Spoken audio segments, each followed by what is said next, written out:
رسول کریم صلی اللہ علیہ وآلہ وسلم نے ارشاد فرمایا، جب آدمی بسم اللہ پڑھ کر اپنے گھر میں داخل ہوتا ہے اور بسم اللہ پڑھ کر ہی کھانا کھاتا ہے تو شیطان اپنے چیلوں سے کہتا ہے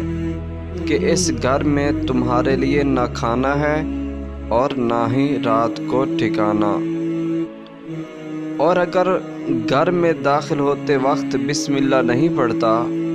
تو شیطان اپنے ساتھیوں سے کہتا ہے کہ خوش ہو جاؤ کہ تمہیں رات کا ٹھکانہ مل گیا۔ اور اگر کھانا کھاتے وقت بسم اللہ نہیں پڑھتا تو وہ کہتا ہے تمہارے کھانے کا بھی بندوبست ہو چکا ہے۔